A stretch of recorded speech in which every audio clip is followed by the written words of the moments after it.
Chapter है इतिहास के अंदर पहला यूरोप में राष्ट्रवाद। यूरोप के अंदर जो राष्ट्रवाद है इसके अंदर सबसे पहले फ्रांस को हमें देखना पड़ेगा कि फ्रांस के अंदर क्या हुआ, कैसे हुआ, ये सब चीज़ों को जानना पड़ेगा। तो फ्रांस में जो क्रांति हुई थी वो हुई थी 1789 में। तो यहाँ का जो राजा था उसका नाम था लुई 16वां। तो लुई 16वें में भाई बहुत ज़्यादा दिक्कत थी, इसलिए यहाँ पे क्रांति करके उसे उखाड़ दिया गया। यहाँ के कुछ राजनीतिक कारण थे, आर्थिक कारण थे, सामाजिक कारण थे और कुछ मतलब ये सब कारण की वजह से उखाड़ के उसे फेंक दिया गया।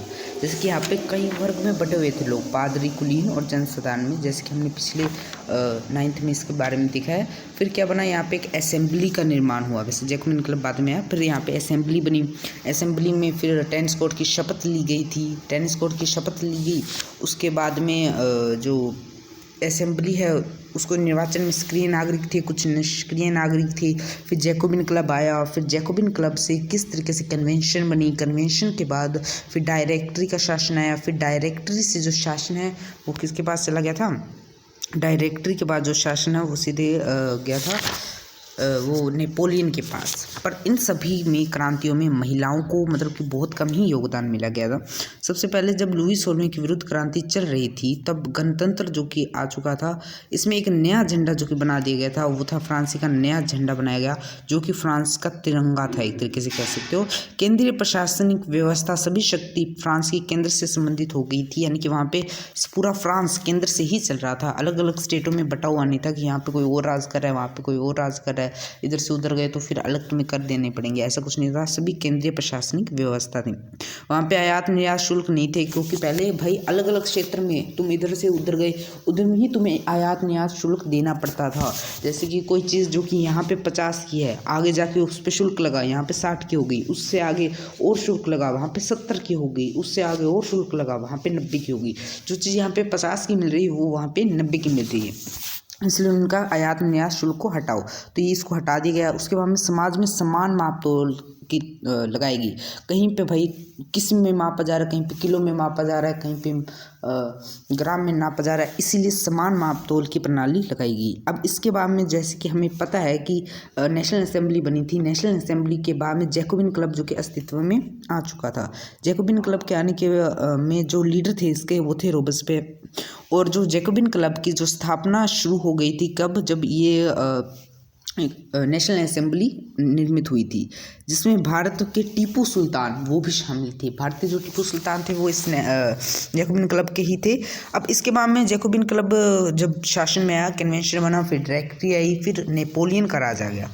नेपोलियन ने आते ही क्या किया, नेपोलियन के आते भाई राजतंत्र उसने वापस ला दिया। उसने कहा भाई गणतंत्र किसी काम का नहीं है, राजा का शासन ही सही है, खुद को राजा वहाँ का बना दिया। नेपोलियन संहिता 1804 में आई, ये क्वेश्चन आ सकता है। नेपोलियन संहिता का भाई 1804 में आई। इसमें विशेषाधिकार को समाप्त कर दिया गया कि 3 स्टेट में बटे हुए थे, पादरी, कुलीन और जनसाधारण। पादरी और कुलीनों को विशेषाधिकार, जनसाधारण नीचे रह गए। तो इन विशेषाधिकार को क्या कर दिया गया, समाप्त कर दिया गया। उसके बाद में कानून में सभी को बराबरी दे दी गई कि भाई कोई ना बड़ा ना कोई छोटा, सभी कैसे बराबर है। उसके बाद सम्मानती जो अधिकार थे, संपत्ति का अधिकार दे दिया गया इनको, यानी कि जो भी व्यक्ति थे उनको संपत्ति का अधिकार नहीं था, वो संपत्ति अपनी नहीं रख सकते थे। राजा जो है वो कभी भी उनकी संपत्ति को छीन सकता था, तो वो अधिकार इनको दे दिए गए थे। किसानों को भू दायित्व और जागीरदारों के करों से माफ़ कर दिया गया था। भू दायित्व यानी कि जब वो किसान खेती करते थे तो उन्हें जागीरदार और जो उस भूमि का जो मालिक है उसको कर देना पड़ता था, जिससे उन्हें मुक्ति दे दी गई थी। पूरे देश में एक ही मुद्रा का चलन था। वैसे पहले ना पूरे देश में अलग प्रकार की बहुत सी मुद्राएं चलती थी, उसके बाद में एक ही मुद्रा को कर दिया गया, क्योंकि इतनी सारी मुद्राएं, यानी कि कोई व्यक्ति अगर यहाँ से दूसरी जगह जा रहा है तो उसे वहाँ की मुद्रा भी कैरी करनी पड़ेगी। कोई यहाँ का सामान वहाँ पे बेचने जा रहा है तो उसे वहाँ की मुद्रा भी कैरी करनी पड़ेगी। मान लो कोई व्यापारी है, वो पूरे फ्रांस में घूमता है, 32-33 स्टेट जितने भी है, तो उस वहाँ पे मेरे हिसाब से 30 प्रकार की मुद्राएं, तो वो 30 प्रकार की मुद्राएं लेके घूमता था। कोई सामान इधर से खरीदना पड़ेगा, पूरी मुद्राएं ढूंढेगा, अच्छा ये वाली मुद्रा यहाँ की है, तो इस तरीके से इसे देखना पड़ेगा। फिर जो नेपोलियन है उसने कुछ गलत काम भी कर दिए, जैसे कि उन्होंने आते ही इनकी आज़ादी छीन ली थी। मैंने कहा ना ये लोकतंत्र के सपोर्ट में नहीं था। और इसने नेपोलियन ने कुछ कर बढ़ा दिए थे, कर बढ़ा दिए थे। और इसके बाद सेंसरशिप यानी कि मीडिया को आज़ादी नहीं थी। जो भी तुम नेपोलियन के खिलाफ छापोगे वो सब किससे पूछ के छापोगे, नेपोलियन से ही छापोगे। उसके बाद में जो नेपोलियन है वो बहुत महत्वाकांक्षी था, उसने सेना में जबरन भर्ती की ताकि वो पूरे यूरोप को जीत के, इसलिए उसने जबरन भर्ती की और आखिरी में जाके नेपोलियन का क्या हो गया, पतन हो गया। 1813 में लेट्सन की लड़ाई में वो हार गया और 18 से 15 में वो पूरी तरीके से मतलब फ्रांस उसके हाथ से गया। 1815 में नेपोलियन जाके हार गया। अब इतनी डिटेल से नहीं है तो थोड़ा बहुत ही दिया हुआ है, उसी को हम रीड कर रहे हैं। फिर है कुलीन वर्ग और नया मध्यम वर्ग। कुलीन वर्ग कौन सा होता है, जिसमें सामंत होते हैं, राजा महाराजा रजवाड़े जो हैं वो कुलीन वर्ग में आ जाते हैं, सामंत। और नया मध्यम वर्ग, नया मध्यम वर्ग से क्या मतलब है, मध्यम वर्ग जो होता है जिसकी भाई ठीक ठाक आय होती है। तो नया मध्यम वर्ग क्या हुआ, फ्रांस में उस टाइम में उद्योग बन रहे थे, उद्योग बने तो फिर जो उद्योग में कार्य मजदूर है उनकी आय बढ़ेगी। जब उनकी आय बढ़ेगी इसका मतलब उनका जो स्तर है वो थोड़ा सा ठीक आएगा। तो यही वही लोग हैं जिनकी आय बढ़ी और वो थोड़ा सा ठीक स्तर पे आ गए। फिर हम बढ़े उदारवाद क्या होता है। उदारवाद में बराबरी दे दी गई कि भाई आज़ादी में सबको बराबरी होगी। ये सब उदारवाद के कुछ नियम हैं जो कि फ्रांस में लागू किए गए कि उदारवाद में आज़ादी का सबको बराबरी होगी और कानून भी सबके लिए बराबर होगा। राजनीतिक उदारवाद में सबकी मर्जी से सरकार बनेगी, यानी जो भी सरकार चुनी जाएगी उसमें सभी की इच्छा होगी, सभी की मर्जी से सरकार बनेगी। विशेषाधिकार को खत्म कर दिया गया। भाई विशेषाधिकार कोई पादरी कुलीन ऐसे वर्गों पे नहीं बैठा हुआ, सभी समान व्यक्ति है। सर्वाधिक संविधान व संसदीय प्रतिनिधि निजी संपत्ति क्या हुआ कि संविधान लागू कर दिया गया कि अब संविधान चलेगा, संसद बना दी और उस संसद में वही लोग चुन के जाएंगे जिन्हें हम वोट देंगे। और निजी संपत्ति का भी दे दिया कि भाई तुम निजी संपत्ति अपनी संपत्ति बना के रख सकते हो। उसमें भाई नहीं तो पहले राजा आके कुछ भी कर लेता था, परंतु इसमें एक गड़बड़ हुई कि क्रांतिकारियों ने क्रांति करने के बाद भी जो महिलाएं हैं उनको मताधिकार नहीं मिला, उन्हें निष्क्रिय नागरिक में रख दिया। यानी कि महिलाओं को निष्क्रिय नागरिक रख दिया, सक्रिय नागरिकों को मताधिकार मिला। और निष्क्रिय नागरिक में कौन थे, जो 3 दिन के बराबर कर नहीं चुका पा रहे थे। अब इन्होंने क्या किया, पहले जो इनके पास पैसे थे उनके पास विशेषाधिकार थे, अभी भी तो वही करें, जो 3 दिन के बराबर कर चुका पा रहे हैं, जिनके पास पैसे हैं उन्हीं को वोट देने का अधिकार दे दिया। तो उनके पास भी क्या किया, गलत ही किया। आर्थिक क्षेत्र में पूंजीवाद जो कि हम देखेंगे, आर्थिक क्षेत्र में जब उदारवाद होता है तो उसी को हम पूंजीवाद कहते हैं। तो बाजारों की मुक्ति यानी कि कहीं पे भी जाके हम कहीं बेच सकते हैं अपने सामान को। जैसे कि तुम यहाँ से आए हो तो तुम यहाँ पे नहीं बेच सकते, तो पूरे फ्रांस में वो बेच पाए, इसकी मुक्ति चाहते थे। चीज़ों में पूंजी की आवागमन यानी कि आने जाने पे जो शुल्क लगते थे वो भाई हटा दिया जाए। नियंत्रण जो होता था राज्य का, भाई ये चीज़ आना जाना ये नहीं, ऐसा वैसा सबको हटा दिया जाए। और एक आर्थिक क्षेत्र यानी कि सभी जो फ्रांस है वो साथ मिलकर चली। ये सब के थे आर्थिक क्षेत्र में उदारवाद की जो निशानियाँ थी। उसके बाद 1834 में क्या हुआ, 1834 में टैक्स ख़त्म करने का, यानी कि पैसे जो कि है उन्हें से ख़त्म करने का भाई डिमांड चलने लग गई। फिर यहाँ पे शुल्क भी ख़त्म करने की जो डिमांड, मतलब शुल्क भी ख़त्म कर दिया गया, डिमांड नहीं चली, मतलब खत्म ही कर दिया गया। 1834 में क्या हुआ, खत्म कर दिया, टैक्स खत्म कर दिया, शुल्क भी खत्म कर दिया भाई कि तुम आने जाने पे जो पैसे देते वो खत्म कर दिया। और जो मुद्रा थी वो पहले 30 थी, मैंने कहा था 30 थी, पूरे फ्रांस में 30 मुद्राएं चलती थी, उन 30 को हटा के सिर्फ 2 ही मुद्रा चलाई गई। ये अच्छा था। रेलवे जाल में एक्सपेंड हुआ, यानी कि रेलगाड़ी ट्रेन वगैरह वहाँ पर चलने लगी, इससे जो व्यापार है वो आसानी होने लगा, आवागमन थोड़ा सा आसान हो गया। फिर वियना संधि हुई। वियना संधि 1815 में हुई थी वियना संधि, जिसके सदस्य थे ब्रिटेन, रूस, प्रशा और ऑस्ट्रेलिया। फ्रांस के किसी सीमा पर राज्य नीदरलैंड, यानी कि जो सीमा थी उसको राज्य में बांट दिया कि ये वाला राज्य ऐसा है, ये वाला राज्य ऐसे। उसमें से एक का उदाहरण यहाँ पे दिया हुआ है नीदरलैंड। प्रशा को नए इलाके दिए गए, यानी कि प्रशा को कुछ नए इलाके दे दिए, क्योंकि भाई जो जीते हैं वो कुछ ना कुछ तो रखेंगे, तो इसीलिए वो नए इलाके कुछ ले रहे हैं। वह सेक्सनी का हिस्सा भी ऑस्ट्रेलिया को दे दिया गया, सेक्सनी का हिस्सा भी प्रशा को दे दिया गया, और ऑस्ट्रेलिया को इटली दी गई, ऑस्ट्रेलिया को इटली दे दी गई, रूस को पोलैंड का एक हिस्सा दे दिया गया। यानी कि इन्होंने फ्रांस को पूरी तरीके से ऐसे भाई ख़त्म कर दो, ये कभी आंख उठा के हमारी तरफ देख ना पाए। अब यहाँ पे क्या है, वियना संधि का जो उद्देश्य था वो क्या था, राजतंत्र को वापस लाना, कि इन्होंने गणतंत्र स्थापित कर लिया है, राजा को हटा दिया तो इन्होंने राजतंत्र को वापस ले आए, रूढ़िवादी व्यवस्था को स्थापित करना, यानी कि जो पुराने जो नियम चल रहे हैं वो चलते रहे, वो ख़त्म ना हो, ये सब इनकी सोच थी। फिर ज्योसेनी मोत्सनी, ये जो व्यक्ति है, भाई पढ़ लेना, मेरे को सही से नहीं आया तो। फिर जन्म 1807 में हुआ था, जेनेवा में इनका जन्म हुआ था, सदस्य थे ये कार्बोनारी के गुप्त संगठन का। तो ये गुप्त संगठन में चलते थे और भाई देखते थे कि भाई जो गणतंत्र है वही रहे। बहिष्कृत मतलब इन्होंने बहिष्कार भी किया था बहुत बार, मतलब बहिष्कार मतलब आंदोलन किए थे। तो क्रांति के समय इन्हें बहिष्कार कर दिया गया। 24 वर्ष की आयु थी इनकी तब, और इनकी मांग क्या था, एकीकृत गणतंत्र, यानी कि सभी जो देश में वो एक समान व्यवस्था लागू हो, सभी में गणतंत्र हो पूरे देश में, और एक जो शासक है वहाँ पे राज करे, जो कौन चुने, जनता चुने। क्रांतियों का फिर युग स्टार्ट हुआ जो कि 1830 से 1848 में चले। इनका नेतृत्व उदारवादी व्यक्तियों ने किया और राष्ट्रवादी व्यक्तियों ने किया, और ये कौन थे, जो शिक्षित थे और मध्यम वर्ग से आते थे, जो नया मध्यम वर्ग उभरा था उससे आते थे। ठीक है, तो इनका जो नेतृत्व किया ये चला था कब से, 1830 से 1848 तक। फ्रांस में जो प्रथम विद्रोह हुआ था वो 1830 में बुर्बो राजवंश को उखाड़ फेंका था। फ्रांस में प्रथम विद्रोह हुआ था और इसमें बुर्बो राजवंश से पहले तो मुसलमान था, बाद में बुर्बो राजवंश को दोबारा स्टार्ट कर दिया, उसको उखाड़ फेंका। फिर क्या हुआ, यूनान का स्वतंत्रता संग्राम हो गया। ठीक है, हिस्सा क्या था, ओटोमन साम्राज्य का था। ये जो यूनान है ये ओटोमन साम्राज्य का था। संघर्ष 1821 से मुस्लिम साम्राज्य विरुद्ध कुस्तनिया की संधि, तो साम्राज्य के विरुद्ध हुआ था, यानी कि संघर्ष क्या था, 1821 में मुस्लिम साम्राज्य के विरुद्ध ये हुआ था। और क्रिस्तिनिया की संधि क्या है, स्वतंत्र राष्ट्र बनाया 1832 में। इस संधि पे हस्ताक्षर हुए, आखिरकार इन्होंने क्रांति की। फिर इन्होंने एक स्वतंत्र राष्ट्र बना लिया जो कब बना, 1832 में बन गया था। फिर रूमानी कल्पना हुई थी जहाँ पे राष्ट्रवाद, सांस्कृतिक समानताएं एक किया गया, यानी कि सभी राष्ट्रवाद जो भी समानताएं थी इन सबको देखा गया, इनको एक किया गया। फिर इसके बाद में हम देखते हैं कि पोलैंड के अंदर क्या हुआ था। पोलैंड का जो क्षेत्र है ये वाला, ठीक है, इसको रीड कर लेते हैं। पोलैंड का विभाजन रूस, प्रशा, ऑस्ट्रेलिया द्वारा किया गया था, यानी कि पोलैंड का विभाजन कर दिया गया। किसके, रूस, प्रशा और ऑस्ट्रेलिया ने इसका विभाजन कर दिया।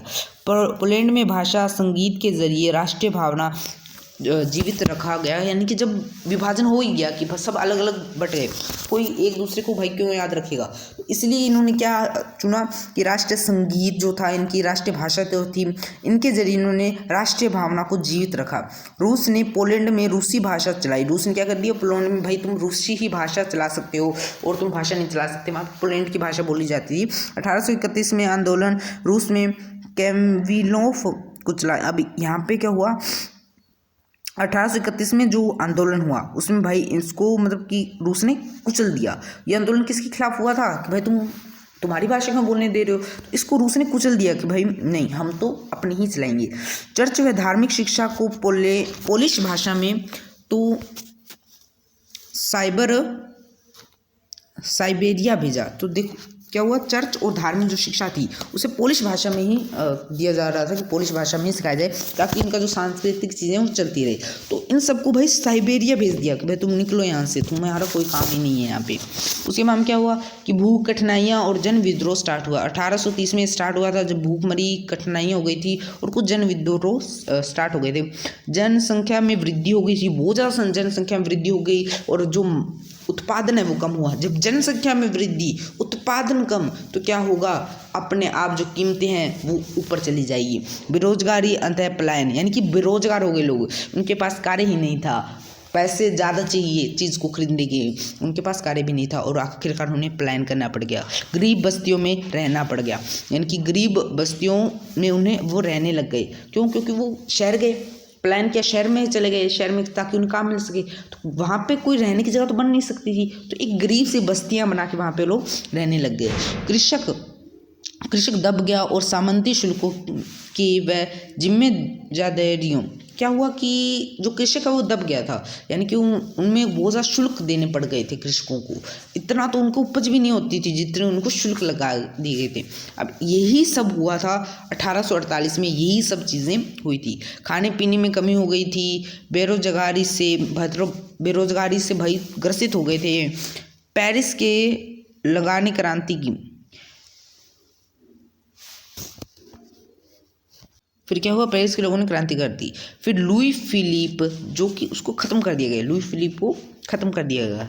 फिर राष्ट्रीय सभा गणतंत्र की घोषणा हो गई, यानी कि लुई फिलिप को फिर ख़त्म कर दिया गया, हटा दिया उसे, निकलो अब आप, ख़त्म यानी मारना नहीं, यानी हटा दिया उसको। फिर राष्ट्रीय सभा में गणतंत्र की घोषणा हुई। गणतंत्र की घोषणा होने के बाद में वहाँ पे गणतंत्र स्थापित हुआ और 21 वर्ष के सभी पुरुषों को मताधिकार दे दिया, परंतु इसमें महिलाएं फिर भी शामिल नहीं थी। फिर फ्रांस 1848 में उदारवादियों की क्रांति में पढ़े लिखे लोग, मध्यम वर्गीय जो कि थे, ये इस क्रांति में शामिल हुए थे। फरवरी 1848 राजा का काम गणतंत्र सत्ताशित, यानी राजा का खात्मा हो गया था, राजा खत्म हो गया था और गणतंत्र स्थापित हो गया था। कब? 1888 में फ्रांस में।